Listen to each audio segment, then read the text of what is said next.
Hello ladies and gentlemen, welcome back once again to Persona on the PSP.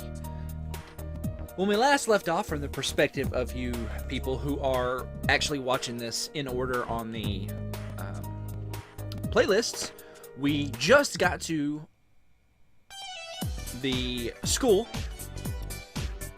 and we were presented with a choice. Do we go after the Sabot Corporation and investigate that route, or do we stay here in the safety of St. Hermelin High? Well, if you want to see the Sabot route, it's in the other playlist.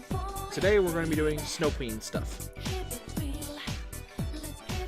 So, the Snow Queen quest, by the way, there's probably going to be spoilers for the other route, because as of the start of this recording, I have already finished the Sabot route. It's all uploaded to YouTube. And all that mess. So it's fresh in my mind. And I might talk a bit about no, when you go to the second floor, I might talk a bit about Persona 2 if you haven't played that game. And I'm probably going to end up talking about Persona 3 near the end of this. So because they are related.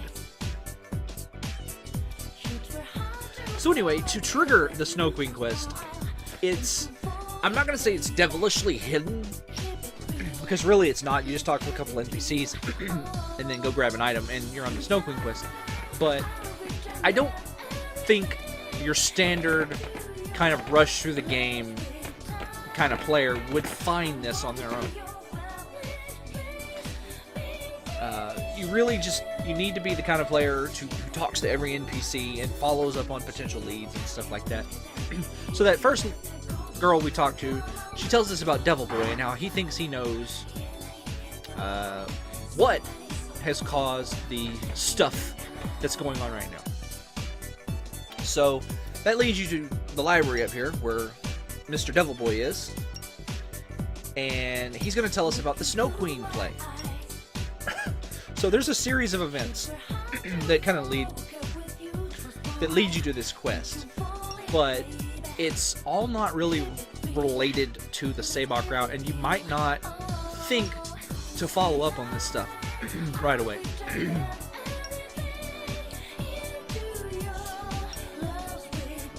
So anyway, like I said, he's telling us about the curse of the Snow Queen mask. So now we know about the Snow Queen play and the cursed mask. So our next stop is to ask questions about that.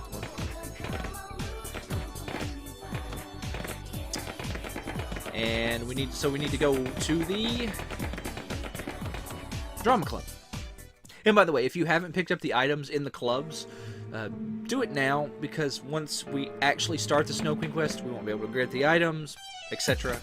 And it's free stuff. Why wouldn't you want to get it? So this is the drama club. Talk to the NPCs in here, and they basically tell you that the Snow Queen play is a secret, and this NPC, she kind of points you, like, maybe there's some records of it. So where would you go to get records? Well, if you had talked to all the NPCs, on the third floor, you have the... I didn't mean to go in there. You have the student council room, and it's this room right here. The student council president actually mentions about, I'm busy, I'm sorting these records.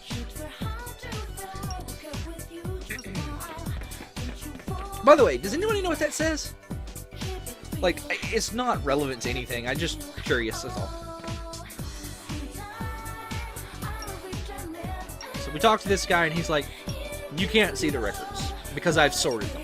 Which, by the way, is stupid. It completely negates the purpose of having records, because you keep records so that you can look at them to find information. And by not letting us look at the records, he just basically wasted all that effort. Might as well not even have the records. So, at this point, the student council president is like, You need to go find somebody that was present instead of looking at records. Well, that kind of limits it to adults. And at this point, I think there's only 4 adults in the... there might be some people in the... in here. There might be some adults in here. But, yeah, there's a few in here. So, we need to speak to an adult.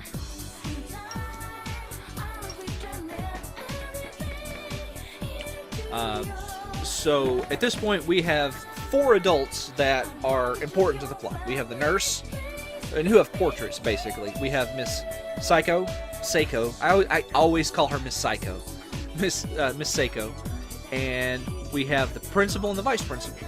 So, I'll just go ahead and tell you, if you try to talk to Miss Seiko or the nurse will heal you. Miss Seiko directs you to the hole in the wall to go down the Sabak route. So that leaves the principal and the vice principal. And hopefully, like, my whole wall won't come crashing down like it did the last time I tried to record this. So I was recording this about half an hour ago, and I actually had to stop recording, turn it off, and go do something else for a little bit because it scared me so much. But a shelf fell off a wall. It scared the crap out of me.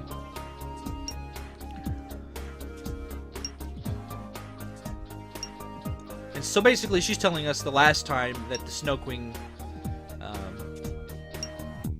play was done, which was 8 years ago. Keep that in mind, because it's going to be important to something I'm going to bring up later. So, this, by the way, in the Japanese version, Hanya his nickname is actually Hanya with 2 N's, which is a type of Japanese demon. But I think the nickname Hamya is way better. It's a way more cutting nickname than calling him a demon, you know? You know, you're calling him a ham. You're basically saying he's full of crap versus he's just mean.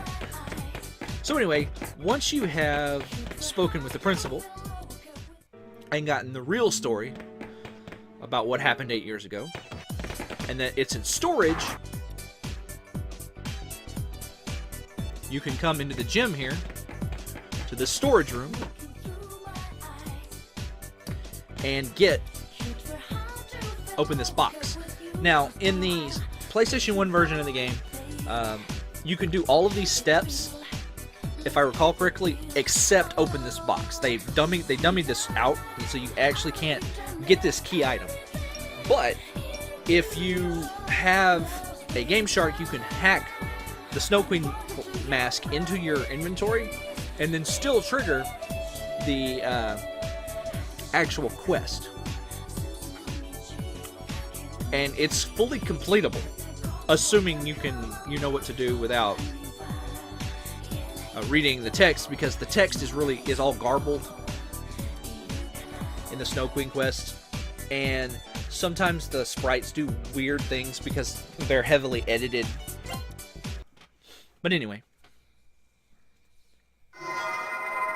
So I'd like to point out that if I opened a box and a pillar of light come out and anything floated out, I'd put it back. There would be no, oh, let's put this in my pocket. There would be no, that's going back in the box. And we're never going to speak of this again.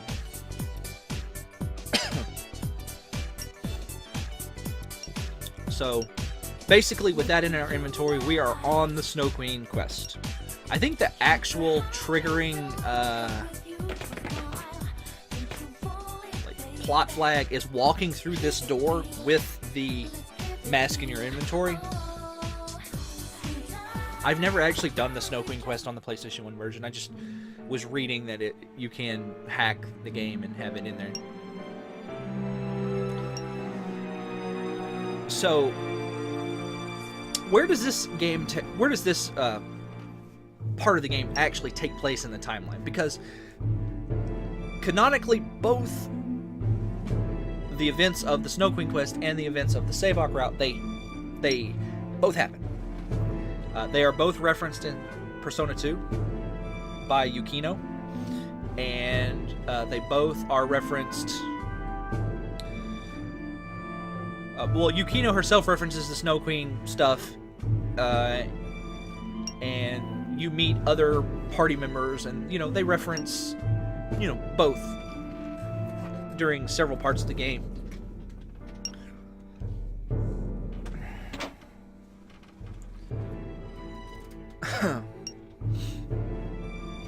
So in the manga, the way they do it, and it's a little different in this because like the Snow Queen quest is presented in a way where the whole thing basically takes place over just a few hours.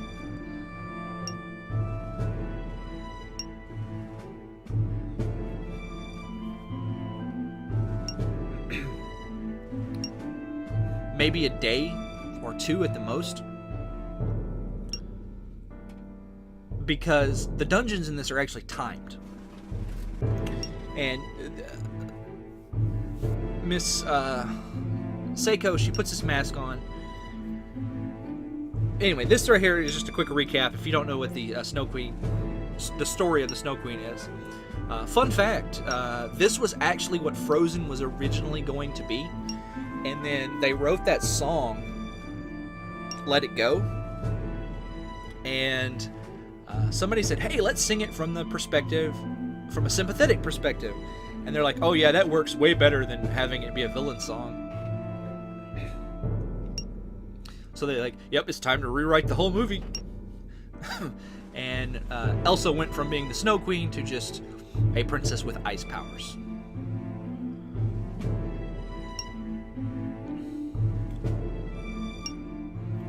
Which is kind of interesting. Interesting way to take the story, I think. Because they basically went from ripping off another fairy tale to making their own thing,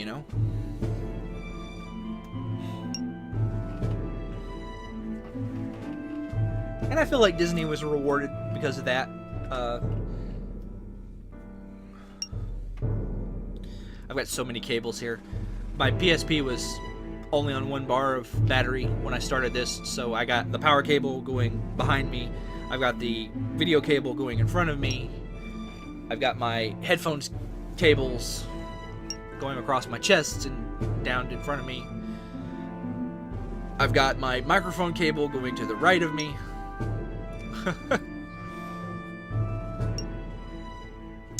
So anyway, the story of the Snow Queen itself is mostly irrelevant to the plot of this. I think it's just kind of there as background information.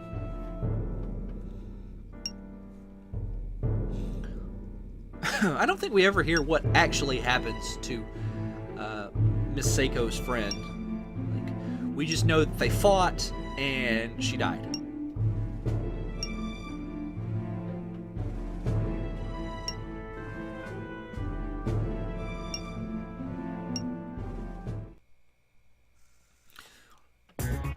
But in the manga, this takes place, the way it's structured in the manga is they all go on the Sabak route.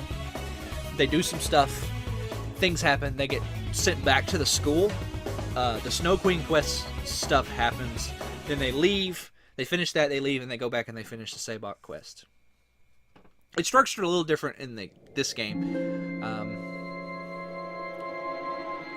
Pretty much the whole Snow Queen quest takes place in that space between leaving the school, going to the police station, and then going to the Sabak building.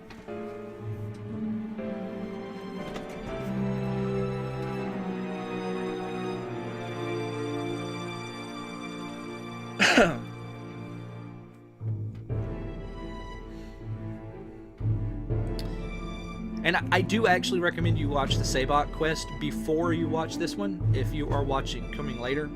If you haven't seen the Sabak stuff, because there are spoilers for the Sabak route at the end of this. It basically spoils the super obvious reveal Kinda. You'll see.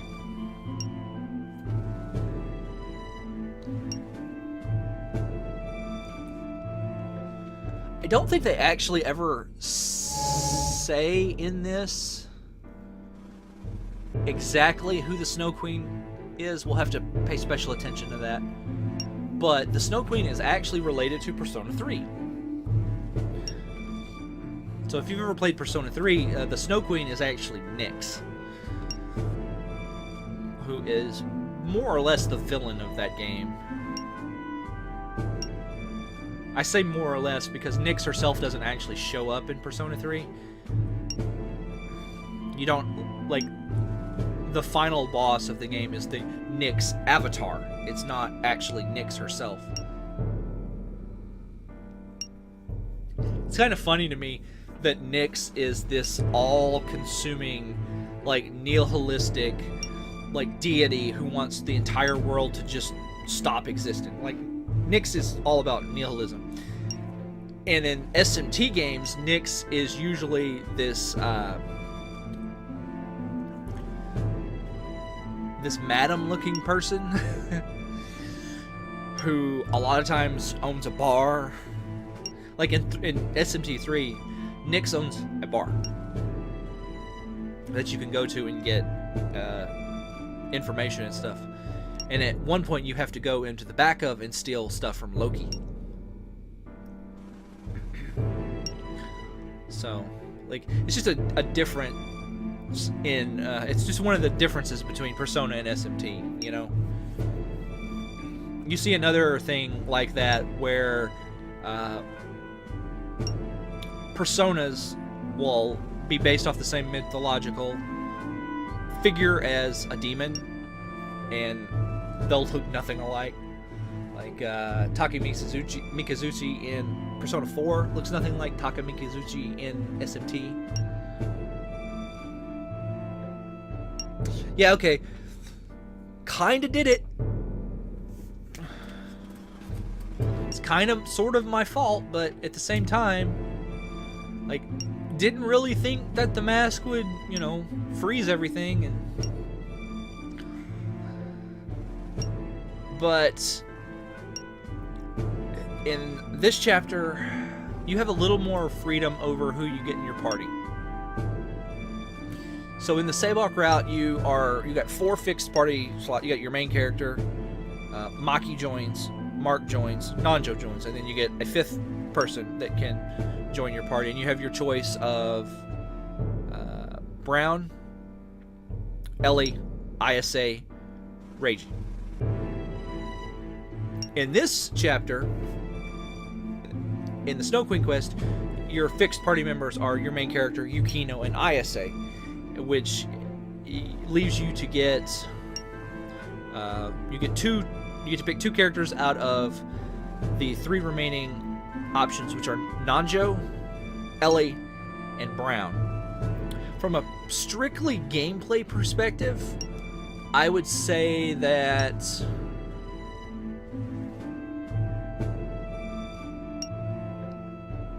Nanjo is probably the best of those 3, but from a story perspective, I like taking Ellie and Brown because I don't use them at all in the Sabok route. It allows me to use everybody. So this right here is one of the interesting things about Nyx in the series, because I feel like she is an embodiment of nihilism, but at the same time, she always gives the ability to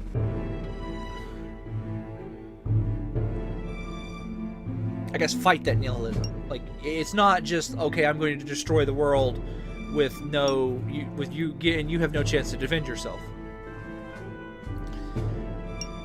She says, okay, I got some time before I end the world. Here, this is how you stop me.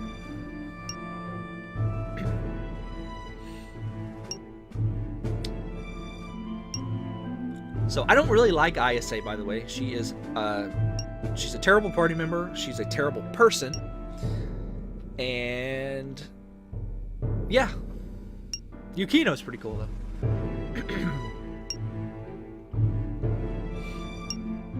ISA is kind of a poor replacement for Mark. Mark, Maki, and Reiji are not available on this route of the game.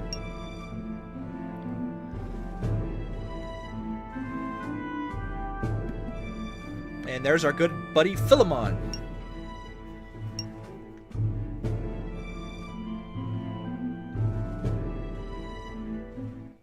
Good buddy Philemon. Hopefully I'm not speaking too loud. I messed with my sound settings.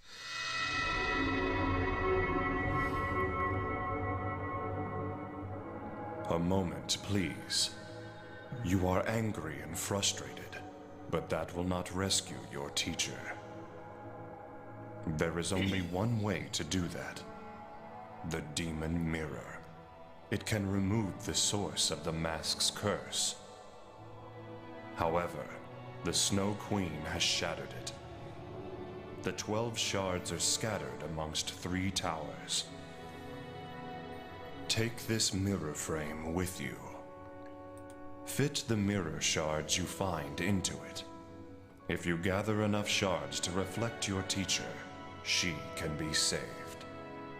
There isn't much time left. I pray for your success. Functionally, what he means is if you collect enough shards, you get the good ending. If you don't collect enough shards, you get the bad ending. So you might remember that mirror from the actual Snow Queen story that we heard earlier.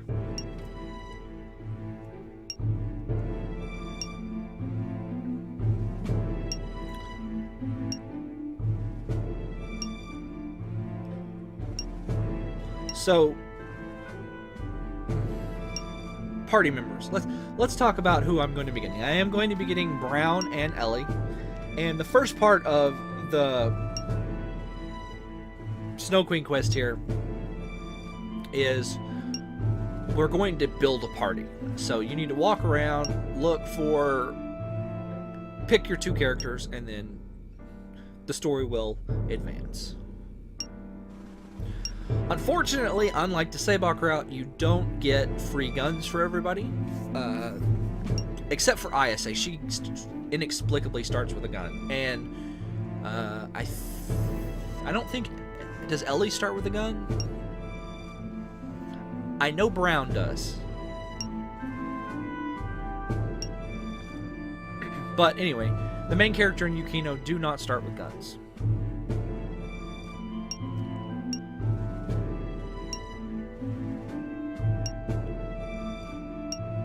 So, the structure of the Snow Queen quest is there's 4 parts to the game. You have the 3 towers that she mentioned, and then once you climb those and defeat the guardians at the tops of those, you can go through the final dungeon and face the Snow Queen herself to save your teacher. So we are in the Ice Castle, and this place...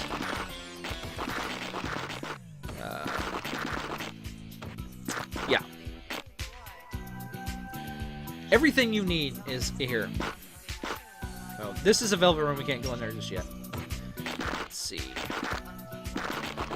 Let's start here. Okay, so that's... and this is the cafeteria. I'm trying to remember my way around. And this is the dungeons. So there are 4 of these doors. 3 of the doors, this, by the way, is the,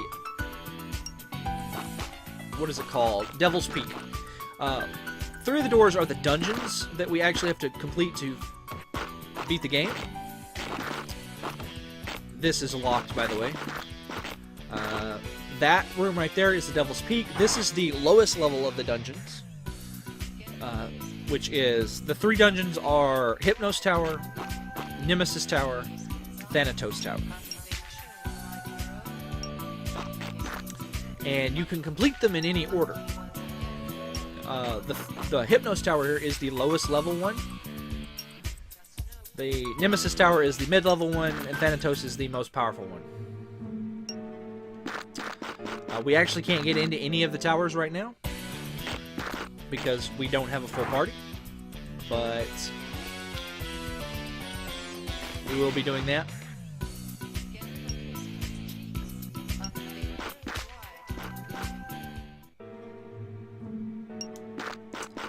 This is Thanatos. And last but not least, in here we have